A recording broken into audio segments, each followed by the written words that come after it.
Hey guys, welcome to another video. Just spending today going through some stuff that we touched on in the last video with stuff we were bringing in to the store from storage. Right now we've been processing GameCube games like crazy, so here's a little bit of a view of just, this is like a fraction of the ones that are being put out today.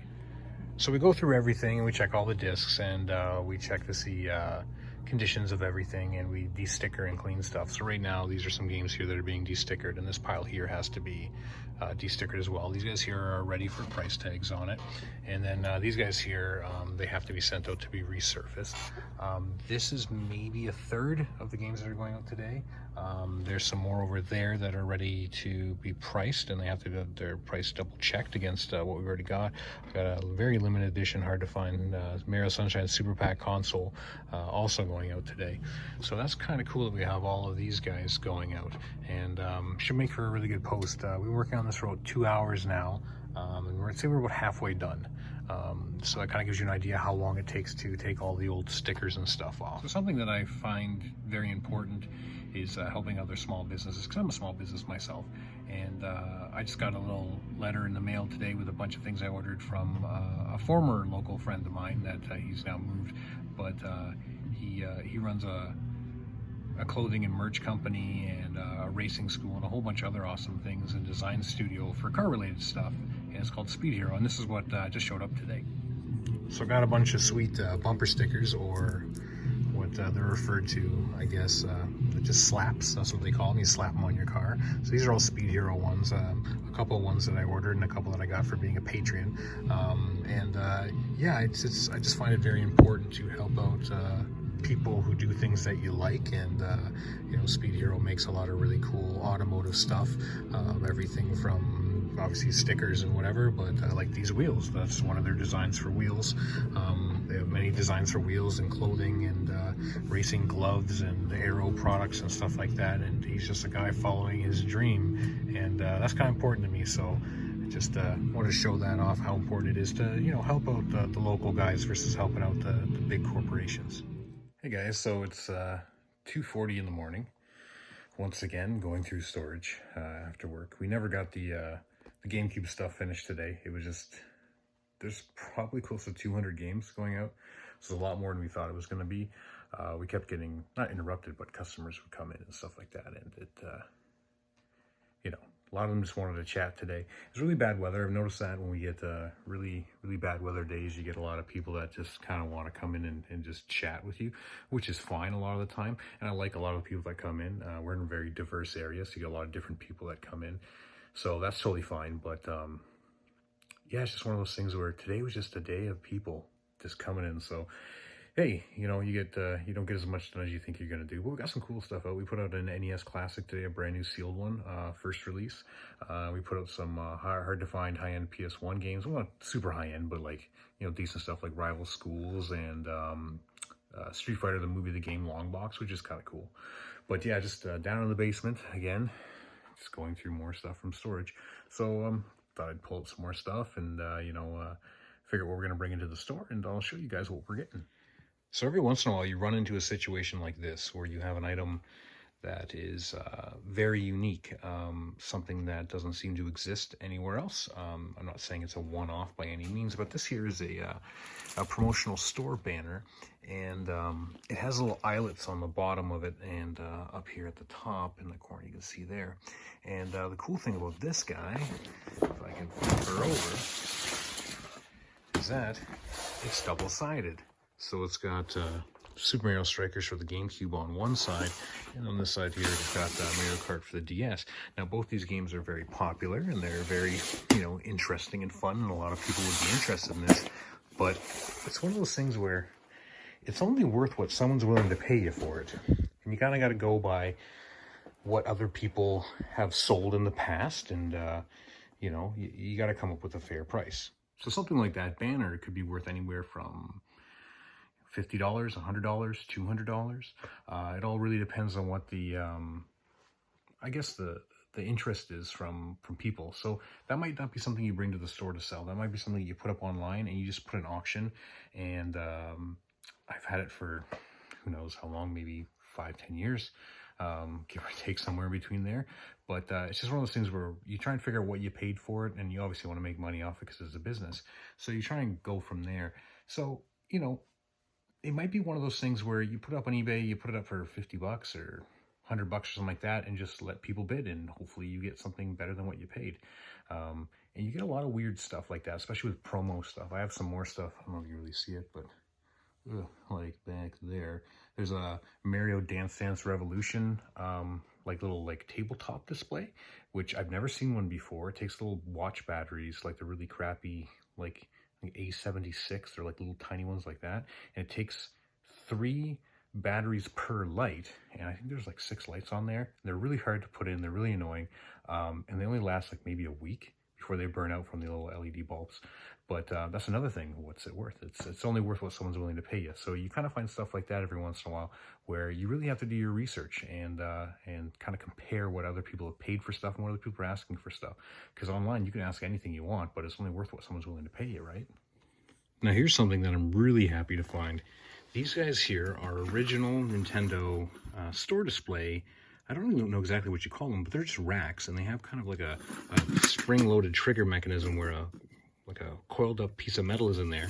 So you fill it up, and the pressure of it keeps it back. You've all seen these. They're all in grocery stores and everything like that. These ones are actually from a few years ago. A company in Canada called Zellers went out of business, and when they went out of business, people bought their cabinets and stuff like that. And there was thousands of these things floating around. As people were, at one point, they were selling for like I think I bought these for $1 a piece or $2 a piece, because people had hundreds of them. And now they're going for around like $25, $30 a piece. This isn't something that I'm going to sell at the store, but this is something I'm going to use at the store, because I have other ones in the store right now. I have a bunch of these, but I thought I didn't have any more, and I'm happy I found, looks like I found 5 of them. And I've been using other ones that are really, really, really tight, and when you pull a game out, it kind of pulls out like a chunk with them. So this is how we kind of have them in the store. I don't really have too many cartridges within reach of me, but you kind of just put them in like that, and then we kind of stack them all the way back, and it holds all the way, I think it holds 11 NES games. So these are for NES games, and it's really nice that you can set them up like this. So things like this is a great find for me, because it makes everything more efficient, it makes everything more compact. If somebody wants to see something, I pull a game out and everything doesn't fall down or collapse or whatever. So this is a really, really great find. Occasionally you find stuff that you want to put out for sale, you know will sell well, you got a place to put it, and there's a fair amount of people that are interested in getting it because it's either unique or it's going to sell well or whatever, but it's missing something. And this is one of those situations. So this here is a Philips CDI. And for those who don't know what it is a, it's a very interesting story. It goes a really long way back. Essentially, this exists because Nintendo wanted a CD-based drive to work with the Super Nintendo, and they originally went with Sony, and then they eventually decided that it wasn't going to work out, so they went with Philips instead. And in return, Philips got the rights to Zelda and Mario to use those games, and they put it out on this thing here. Now, the Philips CDI was very interesting because it could play movies, but it was more oriented towards educational stuff. It was really expensive. Not too many people knew about it. I don't even know anyone who had this or where you could buy it. The only place I ever seen one was in my elementary school in the library. So it's huge. It's the size of a VCR, if not bigger. It's probably 3/4 of the depth of a Laserdisc player, if you know what those are. Yeah, it's a big boy, and I would love to put this out. People would be very interested in buying this thing because it's unique. It's not common. It's in very good shape, other than being a little dusty. And I've had this, I think, since probably 2014-ish. And the reason why is because I've never been able to find a controller. And I'm not willing to pay $100 for a controller from the UK, because these are a lot more prevalent overseas in Europe. And I think the remote controls and the controllers are compatible.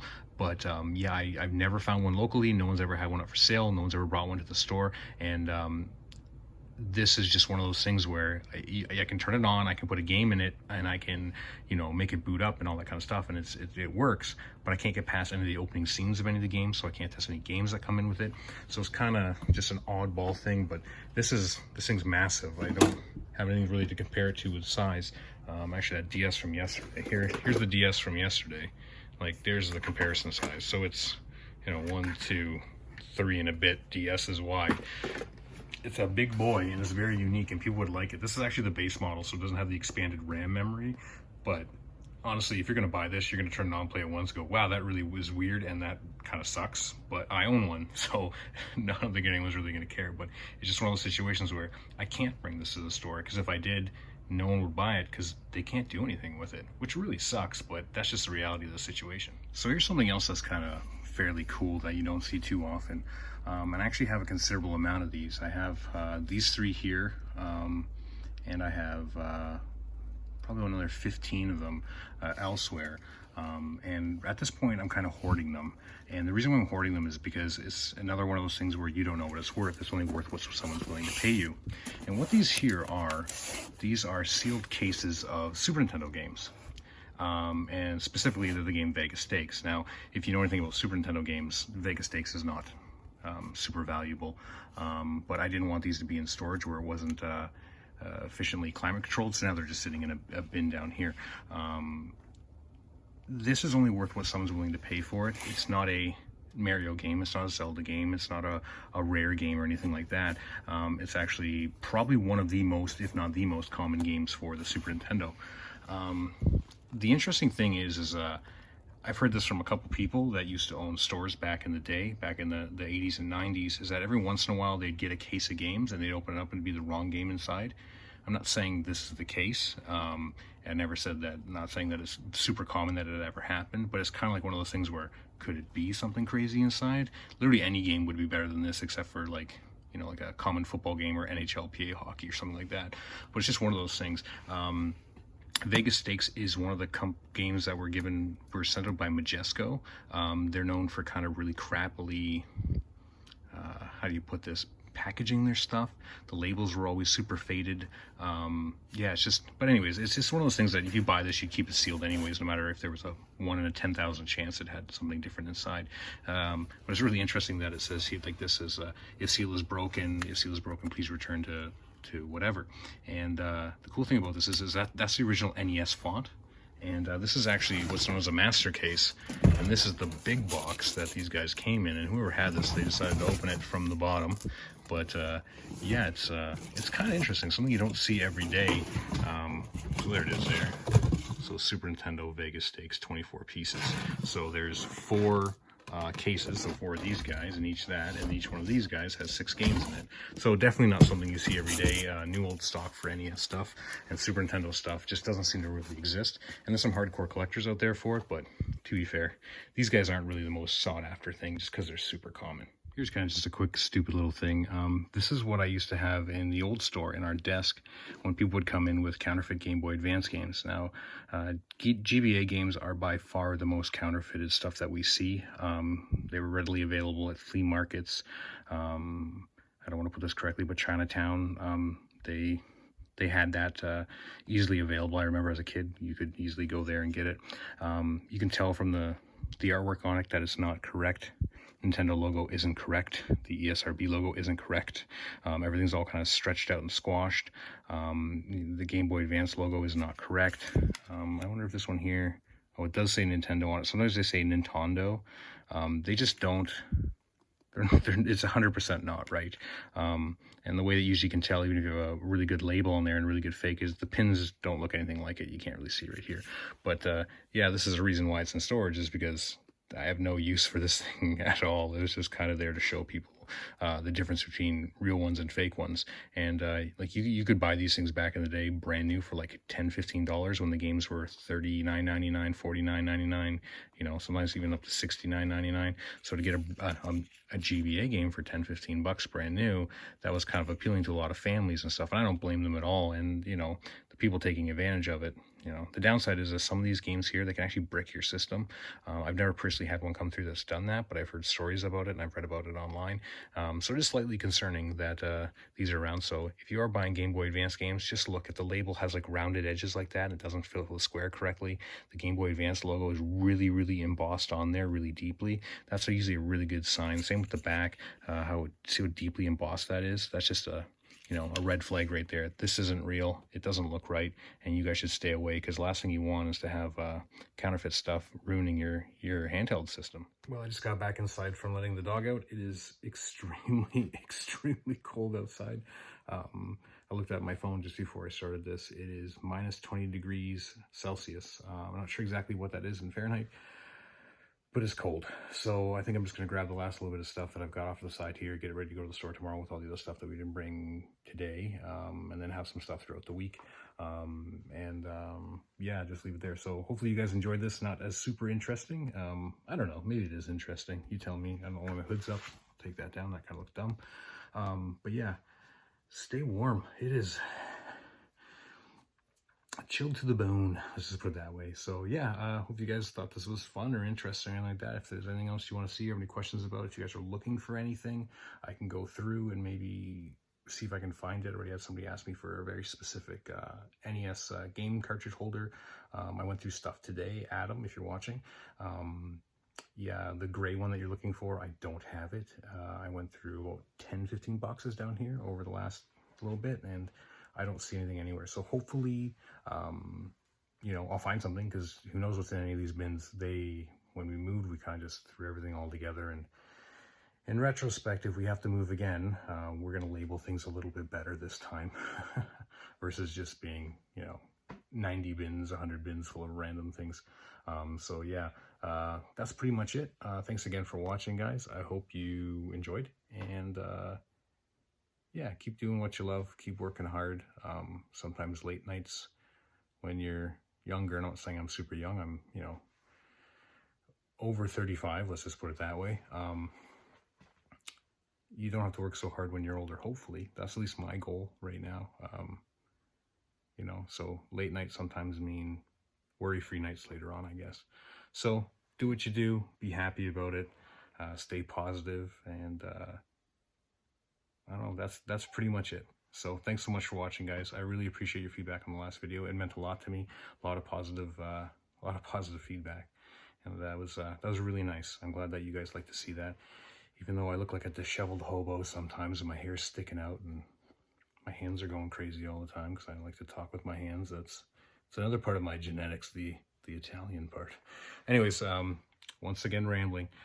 Yeah, so I was gonna grab some stuff, throw it in some bins, get some lids for them, because as I said, it's freezing cold and snowing outside, get things ready to go, and then take it into the store tomorrow. So yeah, if you're watching this tonight or you're watching it before we post tomorrow, we have a huge amount of GameCube stuff going out and a lot of really wicked awesome games going out. So keep an eye on that. Please don't come in early and try and buy them before they're ready to be posted, because I like posting them on Facebook so everyone gets a chance, and just to be fair for everybody. But yeah, bring in your trades, bring your money. I don't know. I hope to see you guys tomorrow, and have a great day.